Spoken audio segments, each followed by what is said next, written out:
අයිබෝවන් දකුණේ සහ උතුරේ යුද්ධවලින් වින්දිතයන් බවට පත් වූ සියලු දෙනාට සාධාරණ ඉෂ්ට කිරීම උදෙසා කරන වැඩසටහන් මාලාවේ තවත් එක පියවරක් අපි අද පටන් ගත්තේ. අද අපි කතා කරන්නේ 1989 සැප්තැම්බර් 21 වෙනිදා යාපනයේදී LTT සංවිධානය විසින් ඝාතනය කරන ලද ආචාර්ය වෛද්‍ය රාජිනී තිරානගම මහත්මිය පිළිබඳ. ඇය ඊටාම මේ සිදුවීම ඊටාම ගොඩක් හැමෝම තුළ දකුණේ සීල් ක්‍රියාකාරීන් තුළ ලොකු කම්පනයක් ඇති කළ සිදුවීමක් වුණා ඒ කාලේ. දැනටත් මේක ගැන බොහෝ දෙනා කතා කරනවා. ඇය යාපන විශ්වවිද්‍යාලයේ ඇනටොමි දෙපාර්තමේන්තුවේ ප්‍රධානිය හැටියට කටයුතු කරමින් හිටියේ. ඒ අතර එයා දේශපාලනිකව තමන්ගේ අදහස් දක්වමින් උතුරේ ජනතාවගේ සාධාරණ දුක් ගැනවිලි වෙනුවෙන් පෙනී සිටපු අභීත කාන්තාවක්. ඇය ගැන කතා කිරීමට සුදුසුම පුද්ගලයා අද අපි එක්ක පැමිණ සිටිනවා. ඒ තමයි ඇගේ ස්වාම පුරුෂයා වන දාපාල තිරානගම මහත්තයා. අයිබෝවන්. අයිබෝවන්. එතකොට මේ තිරානගම මහත්මයා මේ දේශපාලනික චරිතයක්. 89 මෙම ඝාතනය සිද්ධ වෙන කාලෙත් තිරානගම මහත්මයාත් දකුණේ හිටියේ සැඟවිලා. ඒ හිටියේ ජනතා යුද්ධ වෙනකුනේ භීෂණ කාලේ විකල්ප කණ්ඩායම වශයෙන් දේශපාලනය දයන් ජයතිලකලා සමග දේශපාලනයක නිරත වෙලා සිටීමත් සහ ඉන්දු ලංකා ගිවිසුමට සහයෝග දැක්වීම නිසා ජනතා විමුක්ති ප්‍රමුණ දයාපාල තිරානගම මහත්මයාව දඩයම් කරන්න මරා දමන්න හොයමින් හිටියේ. ඒ නිසා මේ රාජිනී මහත්මිය ඝාතනය වෙනකොටත් දයාපාල මහත්තයා මේ දකුණේ සැඟවිලා හිටියේ. දයාපාල මහත්තයා බොහොම ප්‍රසිද්ධ දේශපාලනික චරිතයක්, විචාරකයෙක්, ලේඛකයෙක්. දයාපාල මහත්මයා අපි ඉස්සෙල්ලාම මේ දැන් මම මේ සිදුවීම ගැන දේවල් අහන්න ඉස්සෙල්ලා දේශපාලනයේ යෙදුන කෙනෙක් හැටියට දැන් මේ සිදුවීම වෙනකොට උතුරේ සහ දකුණේ දෙකේම කැරලි තිබ්බේ. ඒකේ පසුබිම සහ මේ මොකක් හරි ඒකේ තියෙන දේශපාලනය ගැන පොඩි ප්‍රවේශයකට යන්න පුළුවන්. ඔව් මම කැමති මෙතෙන්දී පොදු ප්‍රවේශයක් ගන්න. මොකද දැන් ලංකාව කියන්නේ සන්නද්ධ අරගල 3ක් තිබිච්ච රටක්. ඒ කියන්නේ දේශපාලනය සන්නද්ධ ක්‍රියාදාමයන් තුලින් වෙනස් කිරීමේ ක්‍රියාමාර්ග මේ තුන් අවස්ථාවදීම අපිට දැක ගන්න ලැබුණා. එතකොට මෙන්න මේ වගේ අවස්ථාවල තමයි දේශපාලන ක්‍රියාකාරකයන්ගේ සහ අනෙක් අයගේ ජීවිතයේ අයිතියට තර්ජනයක් එල්ල වුණේ. ඉතින් මෙන්න මේ කාලවල තමයි මේ සාමකාමී කාලවලට වඩා පැහැදිලි ලෙසම ජීවිත තර්ජන ඇති වෙච්ච කාලයක්. ඒ කියන්නේ අපි දන්නවා දැනට දන්න විදිහට ආණ්ඩුවෙන් සහ සන්නද්ධ කල්ලි වලින් මේ අවස්ථා තුනේදීම මේ යුද්ධ තුනේදීම 100,000 ගණන් මිනිසුන් මරලා දැම්මා. මිනිසුන් සහ කාන්තාවන්. එතකොට මෙන්න මේ මැරිච්ච මරදම්පු මේ ඝාතනය කරපු අයගෙන් එක්කෙනෙක් තමයි රාජිනී කියන්නේ. ඒකින්ද මම මේක කැමති ඒක මේ බොහොම සිම්බොලික් විදියට පොදු යථාර්ථයට ගේන්න. පොදු යථාර්ථයට ගේන්න. මොකද කවුරු හරි ජීවිතය අහිමි කරගත්තොත් දේශපාලන නිසා ඒ අයට ජීවිතය අහිමි වෙනවා පවණක් නෙවෙයි. ඒගොල්ලන්ගේ එයාගේ මිතුරියන් වගේම පවුලයටත් ඒ දේශපාලන අයිතිය අහිමි වුණාට වඩා ඉතාමත්ම අප්‍රසන්න කාල පරිච්ඡේදයක් ගත කරන්න සිද්ධ වෙනවා. ඒ කියන්නේ මේක දේශපාලන අයිතිය එල්ල කරන පහරක් විතරක් නෙවෙයි. ඒ කියන්නේ මියගිය අයගේ සියලුම මිතුරන් සහ පවුල් වලටත් එවැනිම ඉරණමක්. ඒ කියන්නේ ඒගොල්ලෝ ඇත්තටම නොමරා මරා දැමීමක් වෙනවා. ඒ කියන්නේ ඒක මම හා මගේ ළමිනුත් අත්දැකීමක් වශයෙන් දන්නවා. ඒ වගේම අපි හම්බෙලා තියෙන බොහෝ අය ඒ වගේ අය අපේ ජීවිතේ. ඒ කියන්නේ එක්කෙනෙක් මරුණයි කියලා එක්කෙනෙක් නෙවෙයි එතන හිටියේ ඇත්තට වශයෙන්. එතන හිටියා ඥාතීන් ඒ කියන්නේ සිය ගණනක් මිනිසුන් හිටියා එතන. ඒ කියන්නේ ඒ ඉරණමින් පීඩාවටපත් වෙච්ච. ඒකින්ද මේක සුළුවෙන් තකන්න පුළුවන් එකක් නෙමෙයි. අපි එනම් රාජිනී මහත්මියගේ ඝාතනය පැත්තට යොමු වුණොත් අපිට කියන්න පුළුවන්ද මේ ඝාතනයට පෙර යාපනයේ මොන වගේ දේශපාලනික පැත්තේ අධ්‍යාපනික එයාගේ වෘත්තියට අමතරව දේශපාලනිකව එයා මොන පදනමක් යටතේද වැඩ කළේ කොහොමද? ඔව් ඒක හුඟක් වැදගත් ඇත්තටම. ඇයි දේශපාලන කරපු අයට ජීවිත තර්ජන එල්ල වුණේ ඇත්ත වශයෙන්ම දකුණේ උතුරේ විතරක් නෙවෙයි දකුණෙත් ඒක සිද්ධ වුණා. ඒකින්ද ඒ නිශ්චිත අවස්ථාව අවබෝධ කරගන්න එක ඉතාම වැදගත්. මේ සාමාන්‍යයෙන් 1983 නිශ්චිත අවුරුද්දක් අපේ අත්දැකීම් වල ඉතාමත්ම නරක තත්ත්වයක් ඇති වෙච්ච. අපි හිතමු 1983 ද්‍රවිඩ සිංහල ද්‍රවිඩ මේ කලබල. ඒ කියන්නේ කළු ජූලිය. ඒ කියන්නේ ඒකෙදී සිය ගණනක් දහස් ගණනක් ද්‍රවිඩ ජනතාවට තම ජීවිතය අහිමි වුණා. කොළඹ වගේම අනිකුත් ප්‍රදේශවලත්. ඉතින් මේ 1983 වෙනකොට යාපනයේ ජීවත් වෙච්ච ඒ කියන්නේ තමන්ගේ බුද්ධියෙන් සිතන්න පුළුවන් අය විතරක් නෙවෙයි. ඒකෙන් කම්පනයටපත් වෙච්ච ඒ 83 බොහෝ දෙනෙක් සන්නද්ධ ව්‍යාපාරයන්ට එක්කහුව වෙන්න පටන් ගත්තා. ඒ කියන්නේ විශේෂයෙන්ම එතකොට ද්‍රවිඩ කොටි සංවිධානය සන්නද්ධ ව්‍යාපාරයක් වශයෙන් නැගිටලා හිටියේ. ඒගොල්ලන්ට ඉතාමත්ම සුළු කොටසක් තමයි හිටියේ ජනසංඛ්‍යාවෙන්. ඒ කියන්නේ සාමාන්‍ය සටන්කරුවෝ 15ක් 20ක් ඉන්නදී 1983 වෙනකොට. ඒ කියන්නේ උමා මහේස්වරන්ගේ ප්ලොට් සංවිධානයේත් ඒ වගේ. ටෙලෝ කියලා තවත් සංවිධානයක් තිබුණා. EPLF. ඔය මේ සියලුම සංවිධානවල සන්නද්ධ න්‍යෂ්ටියක් තිබුණා.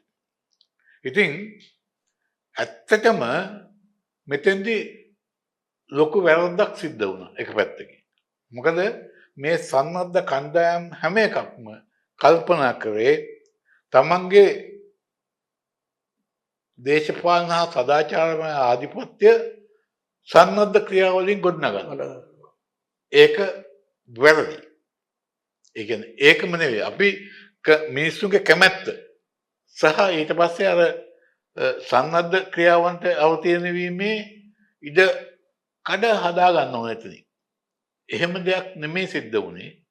කෙලින්ම මේ සියලුම සංවිධාන සන්නද්ධ ව්‍යාපාරයන් ලෙස පෙනීන්න පටන් ගත්තා. ඒගොල්ලෝ හිතුවා සන්නද්ධ ක්‍රියාවලින් පමණක් විතරයි දැන් විමුක්තිය ලබා ගන්න පුළුවන් වන්නේ. ඉතින් ඒක ඒ කාලේ මම හිතන්නේ හුඟක් අය පිළිගත්තා. ඒ කියන්නේ රාජනීය පව. ඒක රාජනීය මහත්මියත් මේ දමිළ කාන්තාවක් නේ. එයත් ඒක පිළිගත්තා. ඒ කියන්නේ ඒ කාලේ දැන් අපි හිතුවා දැන් 1971 වෙනකොට විශ්වවිද්‍යාලවල ජනතා විමුක්තිය සම්බන්ධ නොවු කෙනෙක් නැහැ. ඒ කියන්නේ ඇත්තටම ඒ කාලේ කවුරු හරි තරුණයෙක් සම්බන්ධ වුනේ නැත්නම් ඒක ලොකු ප්‍රශ්නයක්. ඇයි ඒගොල්ලෝ එන්නේ නැත්තේ කියලා. ඒ වගේම තමයි උතුරේ කවුරු හරි සම්බන්ධ නොවෙනෝ නම් ඒ ක්‍රියාවලියට ඒගොල්ලෝ සෑහෙන ප්‍රශ්නයක් ඒක. ඒතකොට රාජිනී මහත්මියත් කුමක් හෝ දේශපාලන කණ්ඩායමකට සමීපව වැඩ කළාද? නෑ. මෙහෙම එකක් වුණා. දැන් ඇත්තටම රාජිනී නෙමෙයි ඉස්සෙල්ලම සම්බන්ධ වුණේ රාජිනීගේ සහෝදරිය නිර්මලා රාජසිංහ. එයා දැන් එංගලන්තේ ජීවත් වෙන්නේ. එයා සම්බන්ධ වුණෙන් පස්සේ එකක් එයා ATT එකට උදව් කරන්න පටන් ගත්තා. සාමාන්‍ය මම ඔතෙන්දී මම උදව් කරන්නේ නැහැ ATT එකට. මොකද හේතුව ATT එක විසින් මේ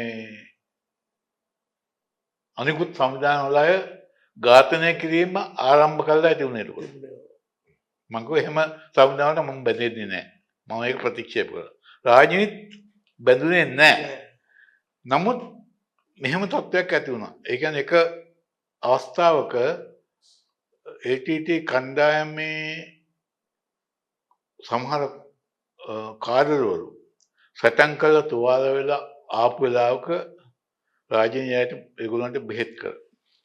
මොකද මේ වෛද්‍යවරයෙක් හින්දා එයා හිතුවා මේ වෛද්‍ය වෘත්තිය ATT එකට පක්ෂුම් නෑ. නමුත් වෛද්‍ය වෘත්තිය තියාගෙන මම මේකට උදව් කරන්නේ නැත්නම් මගේ වෘත්තියෙන් වැඩක් නෑ. අනිත් එක රෝගියෙකුට උදව් රෝගියෙකු එයයි අර වෛද්‍ය වෘත්තියේ ඒ නිසග මේ අභිලාෂය ඉෂ්ට කරන්න පටන් ගත්තා. නමුත් ඊළඟට රාජනීගේ සහෝදරිය අත්අඩංගුවට ගත්තා. නිර්මලා අත්අඩංගුවට ගත්තන් පස්සේ අන්න ඒ අවස්ථාවේදී ඊළඟට ඒ සමගම එයා එංගලන්තේ ගියා පශ්චාත්තුපාදයක් කරන්න. රාජනී. ඔව්. 1983 සැප්තැම්බර්. ඒ ගියන් පස්සේ රාජනී කරේ මොකද්ද? අර ඒක ඩයස්පොරාව සෑහෙන බලපෑමක් කරන්නේ ඒ කාලේ. හැමෝටම නිර්මලා නිදහස් කරගෙන ඒගේ සහෝදරිය නිදහස් කරගෙන මේ කැම්පේන් එකක් තිබුණා. ඒ කැම්පේන් එක හරහා එයා ATT එකට හිතවත් වෙන්න පටන් ගත්තා. එහෙදි. නමුත් ඒක ඇත්ත වශයෙන්ම මම උත්සාහ කළා ඒක වළක්වන්න. නමුත් මම එතෙන්දී අසාර්ථක වුණා. ඒ කියන්නේ ඒක ඒ අදහස් නවත්වන්න පුළුවන් බලවේගයක් තිබුණේ නැහැ. ඒ කියන්නේ ඒක ඒ අදහස් වල ආක්‍රමණය හමුදාවකට නවත්වන්න බෑ. මොකද එච්චරම මේ තමන්ගේ ජාතිය වෙනුවෙන් ජාතිය විමුක්තිය වෙනුවෙන් කැප කළ යුතුයි කියන අදහසක් දැඩිව තිබුණා. ඊට පස්සේ ලංකාවට එයා ලංකාවට ආවා. එයාගේ ආචාර්ය උපාධිය අවසන් කළා. ඇවිල්ලා නැවතත් කැම්පස් එකට ගියා වැඩ කරන්න. එතකොට මෙන්න මේ කාලේ තමයි එයා බොහොම ඇක්ටිව් විදියට දේශපාලනය කරන්න පටන් ගත්තේ. ඒ වගේම මම උත්සාහ කරත් එයාගේ බැඳීම වළක්වන්න මේ ATT එකට. එයා ඊට මං ගිහිල්ලා කතා කරා යට එංගලන්තෙට ගිහිල්ලා කතා කරලා සාකච්ඡා කරලා ආවට පස්සේ එයා මට ආපහු ලිව්වා එයයි මුළුමනින්ම අයින් වෙනවා කියලා. LTT සංවිධානය. සංවිධානය. එතකොට ලංකාවට එනකොට අයින් වෙලාද ඒක? එතකොට ලංකාවට අයින් වෙනකොට අයින් වෙලා හිටියේ. ඇවිල්ලා ඊට පස්සේ මේ ඇවිල්ලා ඊට පස්සේ එයා කරපු දේශපාලන වැඩ මොනවද? මානව අයිතිවාසිකම් පිළිබඳ ඒ කියන්නේ ATT එකෙන් සහ ආණ්ඩුවෙන් මානව අයිතිවාසිකම් උල්ලංඝනය කිරීම පිළිබඳ දැඩි ලෙස කතා කළා. ඒ අය වෙනුවෙන් දැඩි ලෙස පෙනී හිටියා මේ ඒ කාන්තාවන්, තරුණයන්, දෙමව්පියන් ඒ කොමියුනිටි එකේ. ඒක ATT එකට ඉවසන්න බැරි වුණා ඒක. ඒ විතරක් නෙවෙයි ප්‍රසිද්ධිය වැඩ කළේ. ප්‍රසිද්ධිය වැඩ කරා. ඒ විතරක් නෙවෙයි යා සමහර විට ATT කඳවුරුවට ඒ දෙමව්පියන් එක ගියා. මේ එක පාරක් මට කිව්වා ATT එකෙන් අරන් ගිය ළමෙක් බලෙන් අරන් ගියා කඳවුරකට. අරන් ගියාම ඒ ළමයාගේ අම්මා ඇවිල්ලා එයාට කිව්වා මේ මගේ ළමයා මෙහෙම අරන් ගියා මට මගේ ළමයා අරන් දෙන්න කියලා. මෙයා ඒ අම්මත් එක්ක කඳවුරට ගියා. කඳවුරට යනකොට ඒ ළමයා ඇඟිල්ල උරවර ඉන්නවලු මුල්ලක වාඩිලා. එච්චරම පොඩි. පොඩි. ඔව්. ඊට පස්සේ ඒ ළමයා මේගොල්ලෝ එළියට ගත්තා අම්මට බාර දුන්නා. ඒ වගේ වැඩ වුණත් එයා කරන්න පටන් ගත්තා. ඒ කියන්නේ දැන් LTT එකට බය නැතුව ඒක කළා. කළා. ඒතකොට LTT තර්ජනය කළාද මේක කරන්න එපා කියලා? තර්ජනය කළේ නැහැ. නමුත් මේක සිද්ධ වුණේ. ඊට පස්සේ ඒගොල්ලෝ University Teachers of Jaffna කියලා UTHR කියලා සංවිධානයක් හදුවා. රාජන් හෝල් විශ්වවිද්‍යාල ආචාර්යවරුන් සම්පූර්ණ රාජන් හෝල් දයාසෝම සුන්දරම් ශ්‍රීධරන් තිරුණාකරසු හා රාජනී ඔය හතර දෙනා එකතු වෙලා තමයි බ්‍රෝකන් පැල්මයිලා කියලා ඒ කියන්නේ බිඳුණු තල්රුක් කියලා සිංහලෙන් පරිවර්තන කරන මෙහි ඒ පොත කෙරුවේ. ඒ පොත එකපාරක් එයා මට ඉවර කළා මට කියත් පෙන්නුවා කොළඹට. පෙන්නලා මම ඒක බලලා මම එයාට කිව්වා මේක ඕගොල්ලෝ ප්‍රසිද්ධ කරොත් මං කොයාට මනරන් තාජනක් තියෙන මේක කළොත්. ඒකින්ද අනිත් අයටත් මොකද එයායි බොහොම බලගතු චරිතයක් වුණා ඒ පොත තුල. ඒ පොත තුල දැඩිව LTT විචනය කිරීමක් තිබ්බා. ඒගොල්ලෝ එයා කිව්වා මං කිව්වා ඔයා මේක ප්‍රසිද්ධ කළොත් ඔයාගේ ජීවිතය අහිමි වෙනවා. ඒගොල්ලෝ ඔයාව ඝාතනය කරන ඒකින්ද ප්‍රසිද්ධ කළොත් දෙකක් කරන්න පුළුවන්. එක්ක ප්‍රසිද්ධ කරොත් ඔයා මෙහෙට ඇවිල්ලා මම වගේ ජීවත් වෙන්න යනවා. එහෙම නැත්නම් ප්‍රසිද්ධ කළොත් ඔයාගේ ජීවිතයට ලොකු අංකුරක් තියෙනවා. ওই දෙකෙන් එකක් ඔයා තෝරගන්න ඕනේ කියලා. ඊට පස්සේ එයා ගිහින් නැවතත් ඒගොල්ලන්ට කතා කළා. අනිත් තුන් දෙනාත් එක්ක කතා කරලා මට ආපහු කිව්වා ඇවිල්ලා ඒගොල්ලෝ කියන මේ ප්‍රසිද්ධ කරන්න ඕනේ කියලා මමත් මේ මතේ දැන් ඉන්නවා. ඒකෙන්ද ප්‍රසිද්ධ කරන්න එක. ඔතනයි ඒ පොත ෆොටෝකොපි කරන තැනින් ඒ පොත ෆොටෝකොපි කරලා ඒගොල්ලෝ.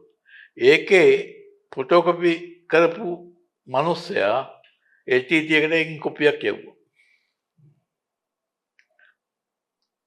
එතකොට ඒගොල්ලෝ කරේ පොත අවුට් වෙන්න කලින් ඒ කියන්නේ දෙමළ භාෂාවෙන් පිට වෙන්න කලින් දෙමළ භාෂාව ඉංග්‍රීසි පොත.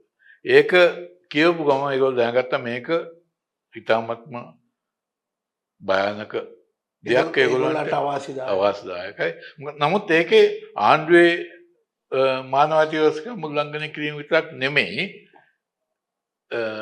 LTT එකෙත් උල්ලංඝනය කිරීම ගැන සෑහෙන විස්තරාත්මක පැහැදිලි කිරීම කළා. ඒගොල්ලෝ ඉන්සිඩන්ට් එකක් අරගෙන ඒ ඉන්සිඩන්ට් එකේ හැම පැත්තක්ම බලලා කිව්ව සත්‍ය තොරතුරු ප්‍රසිද්ධ කරා.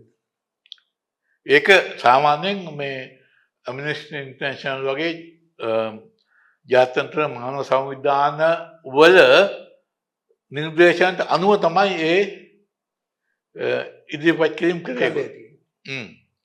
එතකොට දැන් ඒක ඊට පස්සේ ඉංග්‍රීසි භාෂාවෙන් පළ කළ යාපනයේ ප්‍රසිද්ධ කළාද? නැහැ.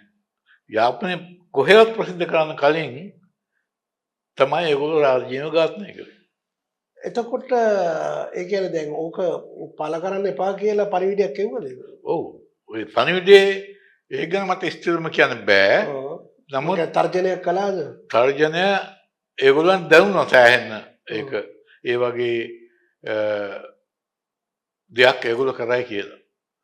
එතකොට අනිත් රාජන් හොල් ඇතුළු අනිත් කට්ටියට මේ තර්ජනය තිබ්බේ නැද්ද? ඒගොල්ලන්ට තර්ජනය දුන්නා. නමුත් ඒගොල්ලෝ මෙයාට තමයි අත තිබ්බේ ඉස්සෙල්ලා. ඒ මොකද තිබ්බේ නැද්ද? තුන් දෙනාම එකතු වෙලා ලියපු පොතකට. නමුත් මෙහෙම එකක් තිබුණා ඒක. මෙයා තමයි ඕකේ ඇත්තටම මේ ඒ ගෲප් එකේ ඩයිනමික් يعني ගතික චරිතය තමයි මෙයා. අනිත් එක මෙයා ස්ත්‍රියක්. LTT එක කැමති නැහැ ස්ත්‍රී නේවරේ. ඔව්. එයාට විරුද්ධව නොයෙක් අපවාද අපහාස කොමියුනිටි එකක් තුලත් ප්‍රචාරය කළා. ඒක රාජනුල්ලට තර්ජනයක් තිබ්බෙම නැද්ද LTT එකේ? නෑ මෙහෙම එකක් නෑ. ඒගොල්ලෝ මෙයා ඝාතනය කරපු සතියෙම ඒ දවසේම ඒගොල්ලෝ ඩිසපියර් වුණා. ඒගොල්ලෝ හිටියේ නෑ ඊට පස්සේ. ඔව්. රාජන් ජෆ්නා යුනිවර්සිටි එකේ ඉගෙනුවේ මැත්ස් ඩිපාර්ට්මන්ට් එකේ තිරුණාකරසු ශ්‍රීධරන් ඉගෙනන්නේ මැත් ඩිපාර්ට්මන්ට් එකේ ඒ දෙන්නම ඩිසපියර් වුණා. ඒ කියන්නේ රාජ. එතකොට තර්ජනය මේක ප්‍රකාශයට පත් කරන්න එපා කියලා තර්ජනය කරන්න නැතුවම දැන් කෙලින්ම ඇවිල්ලා මැරුවේ. ඔව්. එහෙම කරන්නේ. ඒ කියන්නේ ATT එක එහෙම පණිවිඩ ඉන්නේ නැහැ. ඒගොල්ලන්ගේ ජස්ටිස් සිස්ටම් එක ටක් ගාලා ඒගොල්ලන්ට අවාසදායක පුද්ගලයෙක් ඉන්නවා එයයි අයින් කිරීම තමයි ඒගොල්ලෝ කරන්නේ. එතකොට ඝාතනය සිද්ධ වුණ විදිය කොහොමද? මේ එතකොට ඝාතනය සිද්ධ වුණේ කොහොමද? ඝාතනය සිද්ධ වුණේ එයා ඔය වෛද්‍ය විද්‍යාලයේ තියෙන වර්ෂ අවසාන විභාග ඒ විභාගවල වැඩ කළ එක දවසක් එනකොට කැම්පස් එකේ ඉඳලා ඒ කැම්පස් එකේ වෛද්‍ය පිටි තියෙන කොකුවිල් වල ඉඳලා ගෙදර එනකොට ඒ කියන්නේ කොකුවිල් හන්දිය තමයි ගේ තිබුණේ ඒ කාලේ. ඒ කාලේ අපි රෙන්ට් අවුට් කරලා ගයක් ඒගොල්ලන් එයාට කැම්පස් එකට යන්න පහසුවට. එතන මහත්තයා හිටියේ දකුණේ. මම හිටියේ දකුණේ. ඔව් ඉතින් කිය. එතකොට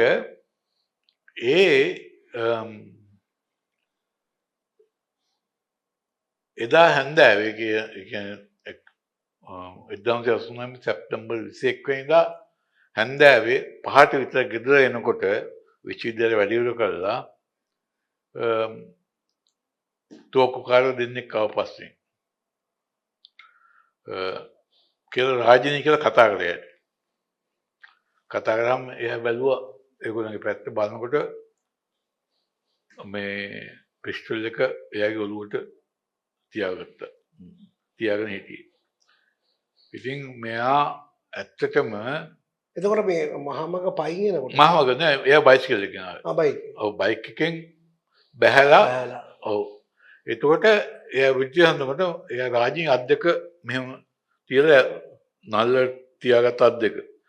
තියාගෙන අහලා තියෙනවා ඇයි මට බල වෙඩි තියන්නේ කියලා. එහෙම අහනකොටම ටක් ගාලා තිබ්බා. දෙකක්. ඊට පස්සේ බිම් වැටුණා යා. බිම් වැටෙන පස්සේ තුන්වෙනි එක මුණින් උඩට වැටුනේ ඔළුවට තිබ්බා පහු. ඒ තියපු එක ආවා ඇහි. බුලට් එක. ඒ කියන්නේ එතෙන්දිම යා ඉවර වුණා. ඊට පස්සේ කොහොමද එතන ඇතුළු වාතාවරණය කියන්නේ?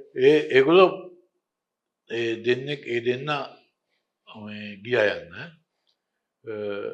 ඊට පස්සේ ප්‍රදේශවාසීන් පිරුණා එහෙම ගත්ත. ප්‍රදේශවාසීන් වැඩි ආවේ නැහැ. ඒ කියන්නේ බයයි ඉන්නේ. පාරේ මහා පාරේ එතන. ඊට පස්සේ අර අපේ අර තිරුණාවකරුසෝයි ශ්‍රීධරන් එයාත් කැම්පස් එකේ වැඩ කරන්නේ. එයාට ආරංචිව එයාට අග්ගාලා ආවා. ඇවිල්ලා කොහොමද දන්නේ ආරංචි ගියේ නේද? ඒ කවුරු බයිසිකල් එකෙන් හරි කොහෙද තියනනේ ඒ සන්ත්‍රයිට් කිට්ටුවමනේ. කොහොමද සද්ද ඇහිලා මොකක් හරි වුණා. ටක් ගාලා මෙහෙම උස්සගෙන අද්දකට කාරයකට දාගෙන ගියා හොස්පිටල් යනකොට ඒ රාජිනී නැතිවල එහෙමයි මම සිද්ධිය උනේ. එතකොට ඕකට ඔත්තු බැලුවේ කැම්පස් එකේ වෛද්‍ය පීඨයේ හිටපු ශිෂ්‍යයෝ. ඒගොල්ලෝ අපි අඳුරගෙන තියෙනවා. මෙයාව පාවා දීමක් සිද්ධ වුණා. සිද්ධ වුණා. හා එයාගේම ශිෂ්‍යයෝ. ඔව් ඒ කැම්පස් එකේ හිටපු ශිෂ්‍යයෝ. ඒ එච්චරම ඒගොල්ලෝ මේ ATT හිතවාදී. ඊළඟට මේ බෙදි තියපු අය අඳුරගත්ත පස්සේ ඒගොල්ලෝ සේරම ATT. කොහොමද අඳුරගත්තේ? ඒ කියන්නේ ඒ පොඩි කොමියුනිටි එකක් නේ ඒක. ඔව්. ඒකේ අහවල් කියලා මේ ඒගොල්ලෝ දන්නෝ සමහර අය. ඔය දැන් මහත්තයා දැනගත්තේ කොහොමද? දැන් රාජන් හොල් පොතක් ලිව්වා ඊට පස්සේ. ඔව්. පල්මයිරා ෆෝලන් කියලා. ඔව්. හරිනේ. ඔව්. ඒ පොතේ ওই විස්තරය තියෙන කොහොමද මේගොල්ලෝ ආවේ මොනවද කරේ කවුද ඒක කරේ ඒ සේරම විස්තර තියෙනවා. ඒ කියන්නේ හොයාගෙන විස්තර. ඔව් ඒ සේරම හොයාගෙන. සාමාන්‍යයෙන් සන්නද්ධ කණ්ඩායමක් වැඩ කරාම අමාරු වෙන ටිකක් හොයාගන්න. ඒ වගේ ජැක්න කොමිටි දැන් මම දැනගෙන හිටියේ හුඟක් අය හිටියා සන්නද්ධ කණ්ඩායමේ. ඔව්. නෑ මං කියන්නේ හරියට වෙඩි තියලා කවුද ආවේ ඒව විස්තර කොහොමද දන්නේ දැනගත්තේ? ඒව කොහොම හරි ඒව හොයාගන්න. ඒ කියන්නේ LTT සංවිධානය පරාජයයෙන් පස්සේ ඔව්. ওই විස්තර එනවනේ හුඟක් අය. මේ යුද්ධෙන් පස්සේද ඒ පොත ලියුවේ? ඔව් ඔය විද්දෙන් පස්සේ රාජන්නේ පොත ලියුවේ. ඔව් ඒක රාජීනිකද ඝාතනය ගැනම ලියපු පොතක්ද නැත්නම් ඔව් ඔව් එතකොට වෙන පොලිස් පරීක්ෂණ ආරෝපය මොනවාක් සිද්ධ වුණේ ඒ කාලේ පොලිස් නැහැ. ඒගොල්ලන්ගේ පරීක්ෂණ රාජ්‍ය. ඔව් ඒක කරන්න බෑනේ. මේ අනිත් එක ඊට පස්සේ සාමාන්‍යයෙන් දැන් ওই ATT සංවිධානයේ දෙවනිය මහත්ය කියලා පුජ්‍යලෙක් මහත්තයා. ඔව් මහත්තයා හා මාතර හුඟක් ළඟ සම්බන්ධයක් තිබුණා. ළඟ සම්බන්ධයක් තිබුණා කියන්නේ එයා රාජනේ ප්‍රතිකාර කළා තියෙනවා. ඒකින්ද මාව එයා දැනගෙන හිටියා. ඒ ඇත්තටම රාජේ මානකොට එයා තමයි ඒ උතුරේ හෙඩ් වෙටි සමරානේ. එයා තමයි සේනාධිනායකයා වගේ හිටියේ. ඔව් යාපනයේ. සමහරට එයා නොදුනොත්ව ඔක කරන්නේ නැහැ කියලා තමයි මම හිතන්නේ. නමුත් එයා මරන්න කලින් මට එයා පණිවිඩ දෙකක් එව්වා එන්න කියලා. යාපනයට. යාපනයට යන්න මට බෑ කාලේ. ඒ කියන්නේ එයා කිව්වා මම මෙහෙ ඉන්න එක දුෂ්කර නම් එහෙට ඇවිල්ලා ඉන්න කියලා. මෙහෙ තර්ජන තියෙන නිසා. ඔව්. එතකොට ඒ වුණාට ඒගොල්ලන් එහෙම කියන දේවල් විශ්වාස කරන්න බෑ ඒක. එතකොට මහත්තයා රාජිනී ගැන මේ මහත්තයා කියන චරිතය LTT එකේ ඔව්. රාජිනී ගැන ඔබත් එක්ක කතා කළේ නැද්ද කිසිම මොහොතක? නෑ. මොකද සමහර විට එයයි නොදුනත් නොකරනත් කෙරෙන්නේ නැහැ නේද ඉතින් එහෙම.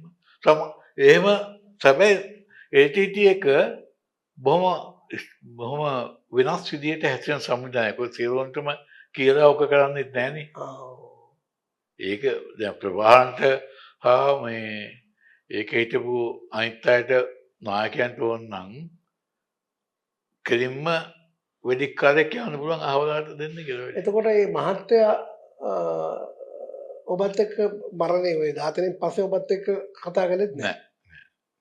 අද ඒ කියන යා මැරෙනකුණුත් ඔය ගැන කතා කළේ නෑ. ඊට පස්සේ එයි අත්තරම ගත්තානේ. ඔව් යා LTT එකකින් මැරුවනේ අරස් කළා. මේ එහෙම කිව්වෙත් නෑ මොනවාක්. නෑ එහෙම කිව්වෙත් නෑ. ඒ කියන්නේ ඒ සම්බන්ධකම මට තිබුණේ මේ කොහොමුති කියලා මගේ යාළුවෙක්. හරහා. එයා කොළඹදී මැරුවා. එතකොට ඒ සම්බන්ධකම මට නැතිවලා ගියා. එතකොට දේහය දකුණට ගෙනාවද? නෑ. එහෙ තමයි කරේ. අවසන් කටයුතු? ඔව් අවසන් කටයුතු යාපනයේ. යාපනයේදී කරේ. ඔව්. ඒකට කවුරුත් බාධා කරන්න ආවේ නැහැ. බාධා කරන්න ආවේ නැහැ. එහෙම බාධා කරන්න ආවොත් ඒගොල්ලෝ එක්ස්පෝස් වෙනවනේ එතකොට. ඔබ ගියාද? මම ගියා. ගියා. එතකොට දරුවන වයස කීයද? දරුවන්ගේ වයස අවුරුදු 11 ලොකු දුවට දෙවෙනි දුවට අවුරුදු 9යි. ඒ දෙන්න හිටියේ එයත් එක්ක. ඔව්. ඒ දෙන්න මේ ගේ ගාවේ තමයි වෙඩි තිබ්බේ. ඒගොල්ලන්ට වෙඩි සද්ද ඇහුණා. ළමයි දෙන්නට. ඉතින් අපි කියලා තිබුණේ ඒ කාලේ වෙඩි සද්දයක් කරනවා දුවල ගිහලා හැංගෙන්න කියලා කොහේ හරි. ඒගොල්ලෝ දුවල ගිහලා හැංගුණා වෙඩි සද්ද ඇහිලා. බලනකොට ඒගොල්ලෝ පස්සේ දැනගත්ත මේක අම්මට තමයි තිබ්බේ කියලා. ඒකට අවුරුදු 11ක සහ 9ක දරුවන් දෙන්න. ඒගොල්ලන්ගේ කම්පනය කොහොම මොන වගේ එකක්ද උනේ? ඒගොල්ලන්ගේ කම්පනය දැන් මට මගේ අම්මා නැති වුණා නම් ඒ කාලේ වගේ ප්‍රචණ්ඩ විදියට මට කොහොමද ඒක දැනෙන්නේ? ඒකම තමයි ඒගොල්ලන්ට දැනුනේ. ඒ කියන්නේ ඒගොල්ලෝ කවදාවත් ජීවිතයේ කිසිම දිනක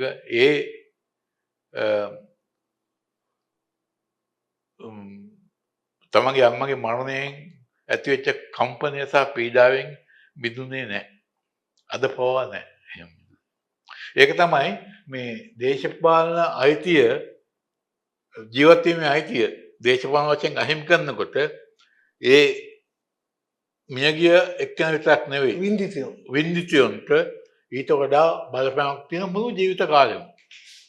ඒගොල්ලන්ගේ තරුණ ළමා කාලේ ඔය සිද්ධි නිසා මේගොල්ලන්ගේ හැසිරීම වතාරම වෙනස් වෙනවා. ඒගොල්ලෝ ඔව් මම ඒවා කියන්න මට අයිතියක් නැහැ දැන් ඒගොල්ලෝ ලොකු අයනේ. නමුත් මම සාමාන්‍යයෙන් මම තමයි තනියම තමයි හැදුවේ දෙන්න එංගලන්තේ ගිහිල්ලා. ඊට පස්සේ එකලතර ගියා. ඔව් මම ඒ කියන්නේ ඒ රාජිනී ඝාතනය කළේ සැප්තැම්බර් 21 මම ගිහින් එනකොට යාපනයේ ඉඳලා මට ළමයි දෙන්න කිව්වා අපිත් එක්ක යන්න. ඔයා යන්න එපා අපි දාලා කියලා. එතකොට මම හැංගිලානේ මෙහි ඉන්නේ. ඉතින් මම කිව්වා මට දැන් ඕගොල්ලෝ එක්ක යන්න බෑ. නමුත් මම මාසෙකින් තව එනවා. ඕගොල්ලෝ එක්ක යන්න. කියලා මම ඇවිල්ලා ඊට පස්සේ ප්ලෑන් කරා. ඒ ප්ලෑන් කරලා මාසෙකින් ගිහිල්ලා ආපහු එදිනත් අරගෙන ආවිල්ලා ගියා. ඒ කාලේ දෙසැම්බර් මාසේ 89 දෙසැම්බර් මාසේ එංගලන්තේ කාලේ ඔක්කොටම වීසා දුන්නා. නෑ මෙහෙ වීසා දීම ප්‍රතික්ෂේප කළා කලින් මට. ඊට පස්සේ එහෙ ඔය ජෙරමි කෝබින් ඒ කාලේ මන්ත්‍රී කෙනෙක්නේ එයයි බලපෑම් කරා ඒ හෝම් ඔෆිස් එකට මට වීසා දෙන්න කියලා. එතකොට ඊට පස්සේ බ්‍රිතාන්‍යයේ මහා කොමසාරිස් කාර්යාලයේ මට ටෙලිෆෝන් කරලා කිව්වා ආපහු ඇවිල්ලා වීසා අරන් යන්න කියලා. එහෙම තමයි ගියේ. ඊට පස්සේ දරුවන්ටත් විසා දුන්නා. ඔව් දරුවන්ටත් විසා දුන්නා. සේවනට දුන්නා. ඊට පස්සේ ඔබ එහෙ රැකියාවක් කරමින් මේ ඊට පස්සේ මගේ මූලික පරමාර්ථය උනේ මේ ළමයි දෙන්න අතිරේදි කරන්නේ. මේ ඒ කියන්නේ අපි දේශපාලනය කළා අපිට බැහැනේ මේ ළමයි දෙන්න අනාථ කරන්න. ඒ කියන්නේ ඒගොල්ලෝ මේ ලෝකෙට ආවේ අපේ රැකවරණය බලාපොරොත්තු වෙන්නේ. ඉතින් ඒකින්ද මම කරේ ඒ දෙන්න ඇඩ්ඩඩි කිරීම තමයි කරන්නේ. කරෝ. දැන් ඒගොල්ලෝ ලංකාවේ ඉන්නේ? නෑ ඒගොල්ලෝ එක්කෙනෙක් එංගලන්තේ අනිත් එක්කෙනා ඇමරිකාවෙන්. ඇමරිකාවේ. වෛද්‍යවරුද? නෑ ඒගොල්ලෝ මේ මගේ දෙවෙන්දුව මේ ස්ටැන්ෆර්ඩ් යුනිවර්සිටි එකේ ප්‍රොෆෙසර් කෙනෙක්. අයින්දුව මේ එංගලන්තේ ඉන්නේ එයා වැඩ කරන එංගලන්තේ. ඔබ ලංකාවේ දිගටම ඉන්නේ නේ? දැන් එහෙ යනවද? යනවා මේ මම සාමාන්‍යයෙන් එංගලන්තේ ජීවත් වෙන්න කවදාවත් කැමති වුණේ නැහැ. නමුත් මගේ ළමයි දෙන්න හින්දා මට එහෙ ඉන්න සිද්ධ වුණා. ඒ හැට මගේ ලංකාවේ ඉන්න කැමති. ලංකාවෙන් තමයි කැමති. හොඳයි දැන් අපි වැඩසටහන අවසාන වශයෙන් ආයි ඔය මේ කතා කරපු දේවල් එක්ක අවසාන වශයෙන් ඔබතුමාට මොකද කියන්නේ සමස්තයක් වශයෙන් මේක කැටි කළා ඒ කියන්නේ වින්දිතයෝ ඉන්න ඔබ සහ ඔබේ දරුවන් දෙක. ඔව්. ඒක ගැන පොඩ්ඩක් කතා කරන්න. වින්දිතයන්ට මොකද්ද වෙච්ච සාධාරණේ? මේ සාමාන්‍යයෙන් ලංකාවේ දේශපාලනය තුල සන්නද්ධ කණ්ඩායම් සහ ආණ්ඩුව දෙකම දේශපාලනය කරපු අය ඝාතනය කළා කරනවා විතරක් නෙවෙයි ඒ වින්දිතයන්වත් අමතක කරනවා. ඒක අර ඝාතනය කිරීමට වඩා දරුණු නොමරා මැරීමක්. ඒක කවදාවත් නොසිදු විය යුතුයි. තාමත් ලංකාවේ වින්දිතයන්ට සාධාරණ ත්‍රිෂ්ඨ වෙලා නැහැ. ඒ කියන්නේ අපි 100,000 ගණන් දෙවමපු ඉන්නවද තමන්ගේ ළමයින්ට උනේ මොකද්ද කියලා දන්නේවත් නැහැ. දැන් මම දන්නව රාජනීය කොතනද භූමි දාන කරේ කියලා. ඒක ලංකාවේ 100,000 ගණන් වින්දිතයන්ට නැහැ. ඒ වින්දිතයෝ ඒක නිසාම දරුණු පීඩාවකට ලක් වෙන මුළු ජීවිත කාලය තුලම මගේ ළමයි දෙන්නත් එහෙමයි. ඔබ හිතන්නේ මොන වගේ සාධාරණයක්ද වින්දිතයට වෙන්න ඕනේ? මූලික වශයෙන් මෙතන ප්‍රශ්නේ තියෙන්නේ දේශපාලන හේතු හින්දා මිනී මරණ එක නවත්තන්න ඕන. ඒක ඒ අලුත් දේශපාලන සංස්කෘතියක් අපි පුරුදු කරන්න ඕන. පුරුදු වෙන්න ඕන. මිනිස්සුට දේශපාලන ආධිපත්‍ය දිනාගත හැක්කේ සදාචාරමය සහ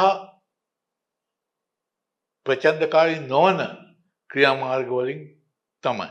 නමුත් සමහර විට ඒගොල්ලෝ ප්‍රචණ්ඩකාරී වැඩවලටත් යෙදෙන්න පුළුවන්. නමුත් දේශපාලන ව්‍යවහාර මූලික වශයෙන් අවබෝධ කරගන්න ඕන දේශපාලන ආධිපත්‍ය ගොඩනගන්න සදාචාර ක්‍රම වලින් සහ අනිකුත් සාමකාමී ක්‍රම වලින් උත්සාහ ගත යුතුයි. මේකෙන් අදහස් කරන්නේ අපි ඒ කියන්නේ ලෝකේ සමාජ විප්ලවය නැතිවීම වැරදි කියලා. එහෙම ඇති වෙනවා. නමුත් පරිණත දේශපාලන සංවිධානය විසින් අවබෝධ කරගත්තු කාරණයක් තියෙනවා මෙතන. ඔව් ඉතාමත් සංක්ෂිප්තව සංකීර්ණ විදිහට මේ සිදුවීම සහ මේ සිදුවීම පිටිපස්සේ පසුබිමේ තිබිච්ච දේශපාලන වාතාවරණය සහ මේ සිද්ධියත් එක්ක බැඳුණු ක්‍රියාදාමයත් එතකොට මේකෙන් වින්දිතයන් උන්ට මොකද්ද උනේ කියන එකත් දයාපාල මහත්තයා ඉතාම හොඳ විදිහට විග්‍රහ කළා. බොහොම ස්තුතියි තකණියක් මේ වැඩසටහනට පැමිණියට. මේක මම හිතන්නේ ජාත්‍යන්තර වශයෙන් ප්‍රචාරය වෙන වැඩසටහනක්. මේ නෑ මගේ යුතුයකමක් තියෙනවා මගේ වගකීමක් තියෙනවා රාජ්‍යයට උන්දේ කියන්න. ඒක තමයි. බොහොම ස්තුතියි මේ ඒකට පැමිණියට. Thank you.